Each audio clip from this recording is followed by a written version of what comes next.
Hello, I am Sinfogale. Alright, we got a new batch of eggs, they are poison and psychic type themed this time around, and as per usual I will be doing all my comparisons against other gacha units with 4 star potential and 3 out of 3 affinity as my threshold. I believe this is very achievable because every egg event we get at least one collection of resources to turn an Eggmon into 3 star potential, and this is your bare minimum to accomplish great results with your Eggmons. Without further ado, let's kick this off with Tech Alakazam, and the reason is that this is pretty much the only useful Eggmon in this entire batch, which is a really unfortunate thing to say, but we gotta see what we can salvage here. So, our good boy over here, his gimmick is that it can flinch and confuse its targets, and it has great probability of doing so with aggravation too, so the chances are about 50%? Not exactly, but it gets close enough, so it's reliable in doing so. But the problem is that there is another unit, gacha unit, who accomplishes the exact same thing, and that is Will and Satu. And comparatively speaking, Satu performs much better. He just has much higher bulk, much better speed, and Satu has Confuse Ray, which is a guaranteed chance of confusing the target, as well as Air Slash for a 30% chance of flinching. So with that alone, I would say that Satu outclasses Alakazam. However, there is a very important tool that Alakazam gets, which is not here for some reason. There is something weird going on with the Synchron Helper side because it's taking the Abra trainer moves. With the Abra line, when you hatch an Abra, it has a different moveset than when you evolve it to Alakazam, and it's a similar situation to Egg Weedle and Egg Beedrill, so it's kind of messed up here, but instead of X speed, what the Tech Alakazam gets is X regen, and X regen gives you regeneration, but you can use it on a partner, and that is extremely important because Alakazam itself has regeneration integrated on its trainer move, so it can gradually heal itself and give that regeneration to a partner. And I can count on one hand the units that have AoE regeneration. Misty, Glacia, Bianca, Stowland, I may be forgetting somebody else, but case in point, it's a rare quality to come by.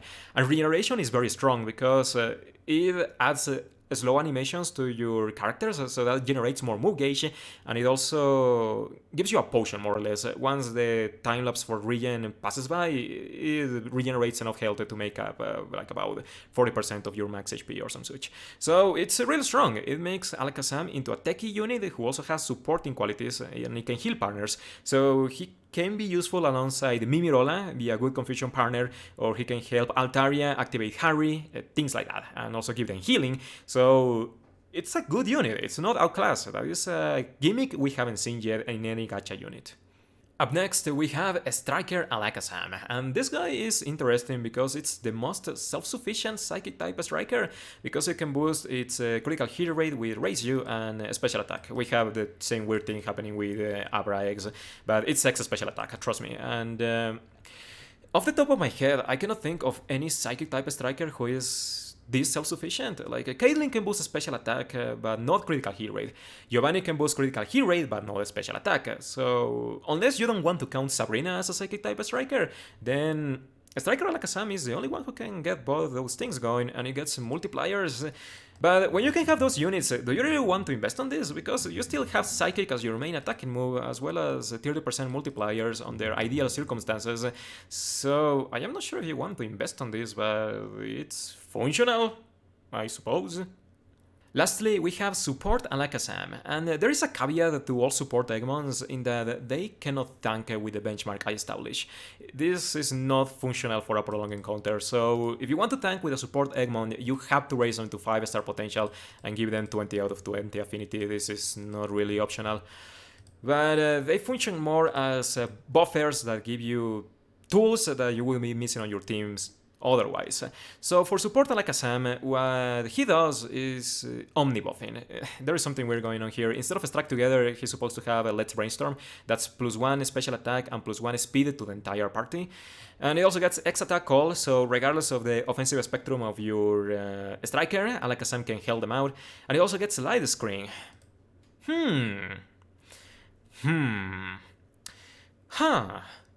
So, if you've been watching my videos for a while, you should know that I am a huge Lyra stan. She's one of my favorite support units. I actually hate her as a character, but case in point, I love using Lyra, and Lyra pretty much replicates this kid to a T.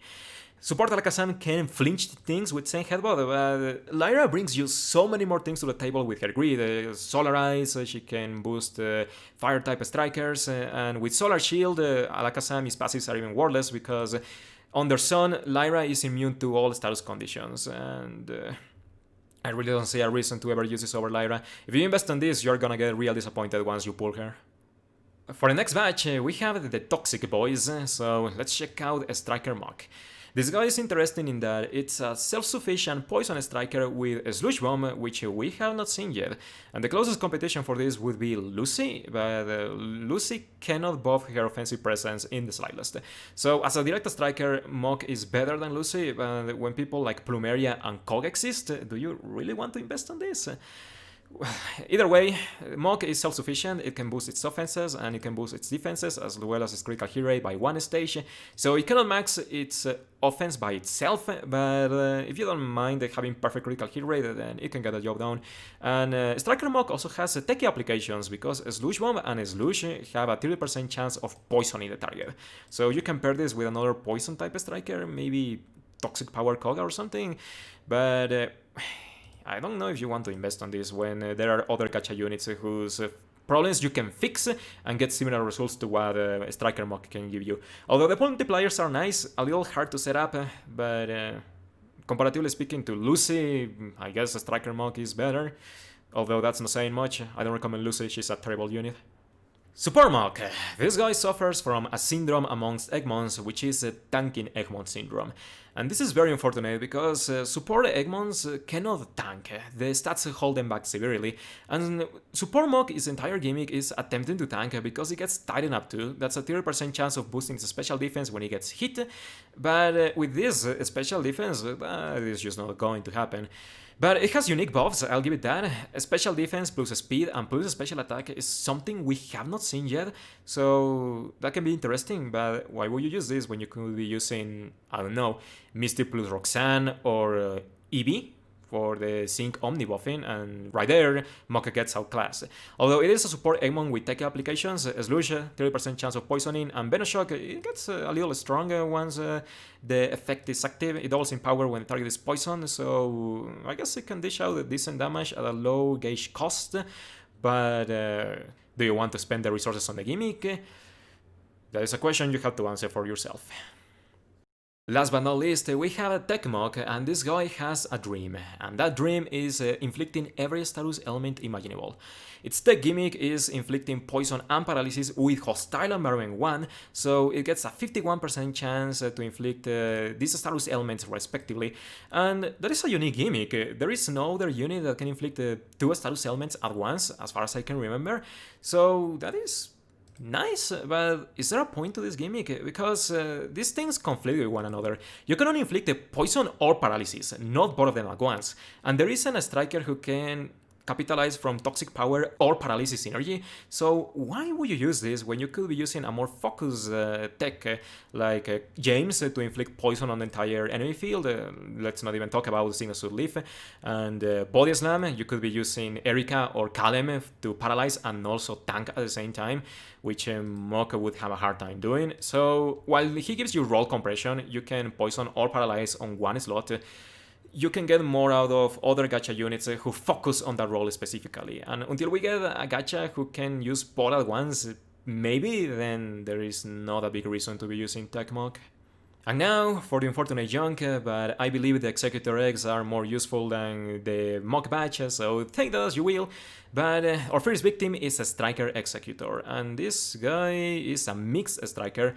It has Seed Bomb as a strong physical grass-type move, as well as a Psychic-type Sync. So you can boost your critical hit rate and get gradual healing and defenses, so you want to boost your offenses through a support. So Lisa would actually be the perfect partner for Exeggutor here. Lisa can boost both attack and special attack and activate type skills alongside Striker Exeggutor, but how useful is this gimmick? Because there isn't any content where you would want to have both Grass and Psychic as your main offense, and individually, this is not a strong gimmick. There are better Psychic-type Signookers, like Tate can Signook much harder than what the Striker Exeggutor can, and as a Grass-type Physical Striker, there is Dawn and Torterra, who can have a tough cookie tile to make up the offense that Exeggutor gets through its stats. So the multipliers are okay, but it's an intriguing gimmick that I am not sure has proper applications. Support Exeggutor suffers from tanking Eggmon syndrome. This thing has X defense and stand together. This raises speed and defense for the entire party by 1, which is okay, but Eggmon stats for support mons are atrocious, and this guy will not survive. Even though it has Giga Drain, that is an interesting gimmick. It can restore health by attacking, but there is another Giga Drain user, and that is Rosa, who gets a free 6-star EX and has much better stats than Exeggutor, and she is free to play, so you don't even have to bother investing on Rosa, and she makes the Giga Drain gimmick a lot better with her greed because she gets powerful X5 to augment her offense, and the 6-star EX really bumps up her special attack to be able to have that functional role. And even then, there is another support Eggmon who also gets Giga Drain with Master Healer 1, so at the moment it's slightly better than Rosa, who doesn't get the 3-5 grid at the moment. So you get Venusaur support with Giga Drain and Master Healer 1, so it gets better offensive buffs and can perform better as a Giga Drain absorber.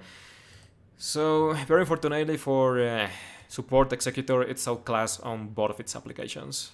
And if you want a straight defense buffer, you could be using Skyla, I don't know, Jasmine, Dawn, Singosu Blue. Don't use this thing. And for the Techie Boy application, this guy is a sleep user with Troublemaker 1 as the second passive. Oh, if you didn't know, Troublemaker 1 enhances the chances that your status moves can connect, and for Hypnosis, this means that Hypnosis will always land the target unless the target has evasion buffs, and that is massive. Sleep is one of the best ways to cheese Legendary Arena, and if you don't have a proper sleep user with Troublemaker 1 or Serena, then you should be scouting for this hard, because you only need 2 passives to get Troublemaker 1, so this is a very accessible user for sleep chaining, and that is a very important tool to have for any Pokemon Masters player. Outside of that, the kid is not interesting. I guess it's Ramos Jr., he gets regeneration, fancy that. And for a little bonus round, here we have the Nidoqueen Eggs. They are part of the standard egg pool, so there is nothing new to see here, but I've never had this opportunity, so why not? Here we have a Striker Nidoqueen, and this thing is directly outclassed by a Gacha, and that unit is Roxy and Scolipede. Roxy is straight up better. It gets the exact same kit, except the trainer move is slightly different. Instead of boosting critical hit rate and speed, Roxy boosts a special defense and critical hit rate, and also gets Fast Track 2 as a passive to boost the speed anyway. And Roxy gets a much higher attack, better defenses, better speed. It's just straight up better in every regard. Although Striker Nidoqueen gets more multipliers, but you can make that up with Critical Strike 2 as a lucky skill on Roxy. So honestly, it's a little sad to see a unit outclass this hard. Support Nidoqueen also suffers from tanking Eggmon syndrome. There is nothing I can say here that I didn't say on Support Exeggutor, although this thing can poison at a 30% chance rate and has a spammy 1-bar move, but defensively there is no reason to use this, and there are better defense buffers like Skyla, Dawn, etc, etc. So here is the real reason I want to talk about the Nidoqueen Eggs. My girl, Laseño. So back when Eggmons were just introduced, Nidoqueen became the most reliable poison applicator in the game, because it gets Poison Sting with Hostile Environment 1, so it gets a very spammy 1-bar move that has a 51% chance of poisoning the target, so it's a very nice focused poison applicator, which we didn't have in the past. So Nidoqueen was pretty much compulsory to help other units like Koga, and while the Beedrill has better chances of poisoning, Nidoqueen gets Venom Drench, so that gives it the defensive utility. It can greatly debuff the entire enemy team, is a special attack and speed, so it's very nice. And there is another unit who kinda does the same, and that unit is Janine and Ariados, but Nidoqueen has much better chances to poison. Janine gets Cross Poison, which is a 10% chance of poisoning with Hostile Environment 1, so it almost never happens. You will kill the enemy before Janine even poisons, unless you get extraordinarily lucky. And Nidoqueen does the job a lot more reliably, and she also has much higher speed, although Ariados deals more damage with its Tech Sync boost and Dire Hit Plus, all of that. Nidoqueen is very good. While you could be using James more reliably for poisoning, Nidoqueen still gets the Venom Drench advantages, and I like her. It's served me very well through all the times I've used her as a unit. So that should be it. On the screen you should be seeing a usability tier list where I give my recommendations for which Eggmons are worth the investment because we get very limited resources for Eggmons, so you have to choose it wisely. And in general, this entire batch is really mediocre. The most useful Eggmon has a very focused gimmick that is honestly not that useful unless you play for meme archetypes. So there is that. Thank you for watching and see you next time.